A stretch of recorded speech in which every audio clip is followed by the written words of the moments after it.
Hi everybody, welcome to Beauty Buzz with Lori. Today we are going to be performing a microneedling treatment for melasma protocol. Right now we're just going to cleanse the skin really well with chlorhexidine to make sure that it's nice and clean and ready for our treatment. And then I'm going to numb her. She'll numb for about 20 to 30 minutes. I like to try and let you numb for about 30 minutes just to make sure it's a more comfortable treatment. So we're going to go ahead and get started now. We're going to be doing her face and her neck today.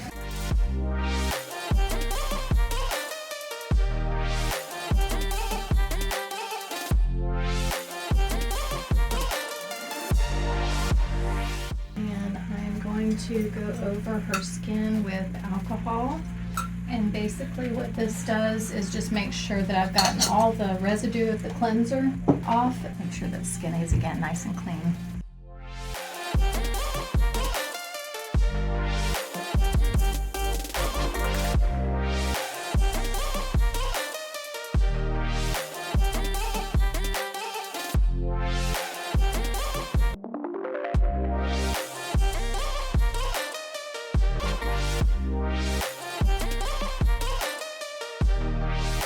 We're going to let this patient numb for 30 minutes and then we'll come back and wash it all off and get started with our treatment. Alright everybody, so we're back and she's been numbing for 30 minutes now, so I'm going to actually just remove the numbing and then we'll get started with her treatment.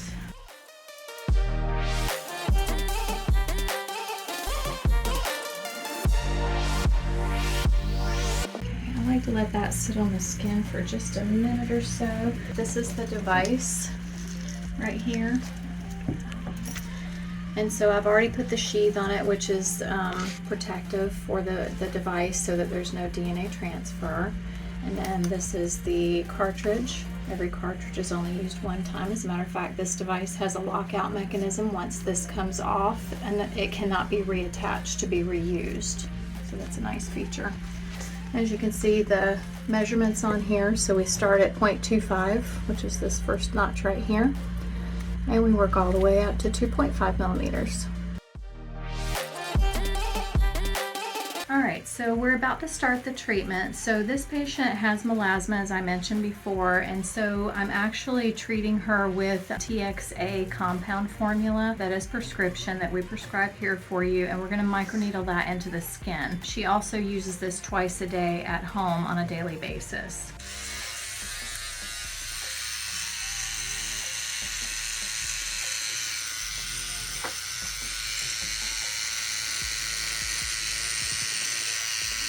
Starting at 0.25 millimeters,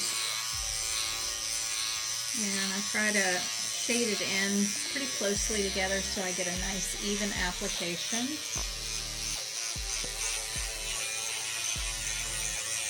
When I'm numbing, I always go a little bit overlapping on the lips so that I can get right up to that to address any lip lines, whether they are existing or future.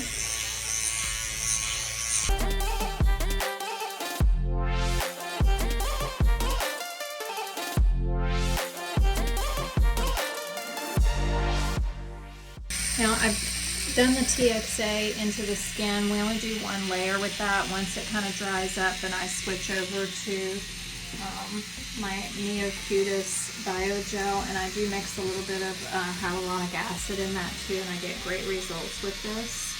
But that just allows for the pen to glide across the skin without pulling and tugging at the skin. We're up to 1 millimeter right now, so as you can see, the patient is starting to produce a little erythema.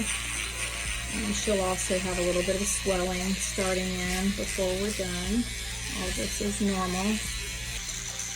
Alright, so I am now at 1.75 millimeters, so we are well into the dermis right now. This is where the collagen stimulation happens.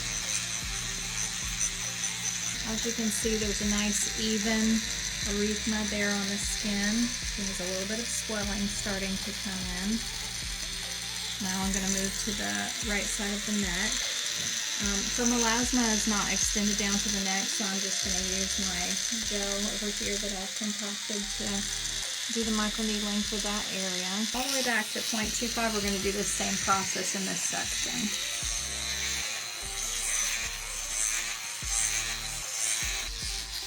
on some patients, it's normal to see a little bit of pinpoint bleeding. This patient doesn't really have that so much. You can see like a little bit right here, maybe in certain areas.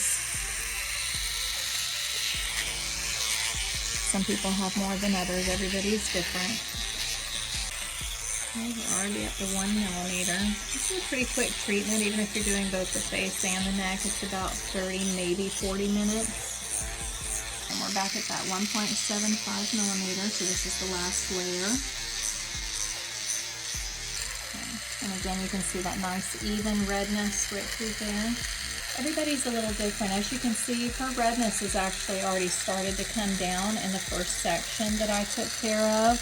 However, tonight, don't you normally get red towards the end of the night? So she will get red again towards the end of the night. So some people, it kind of fades in and out a little bit. Some people walk out as red as a lobster, and they stay that way for the first 24 hours.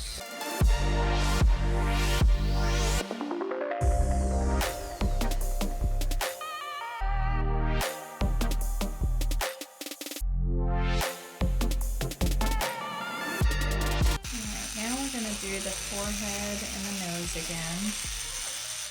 We don't go as deep on the nose, so I like to kind of hit it whenever I do both sides of the face and then back on the middle again, just so we get lots of micro channels to help minimize the pores with that collagen production. So I'm back at 0.25 millimeters on the pen. So I usually start right here on the nose. Go ahead and get that out of the way.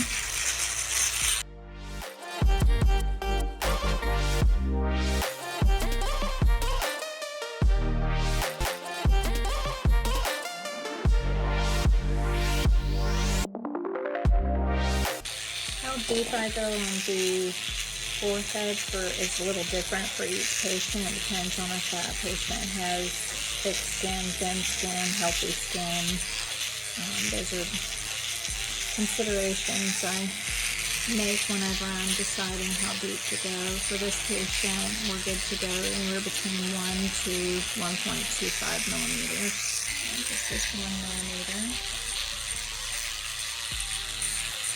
Are you feeling a little spicy? Mm-hmm. Okay. So spicy is normal. That's a nice way of putting that. We have a nice little sting going on the skin. So any leftover gel that I have, I'm gonna actually put on the skin, because remember, we have created microchannels. This feels good to the patient. It helps to kind of cool them down a little bit, and it also doesn't waste product because we've got those open microchannels. We can put everything down right into the dermis. So, post-care instructions for microneedling. So this patient may not wash her face for 18 hours because it takes 18 hours for those microchannels to close up. Also, I recommend my patients don't put any makeup or sunblock on for a full 24 hours.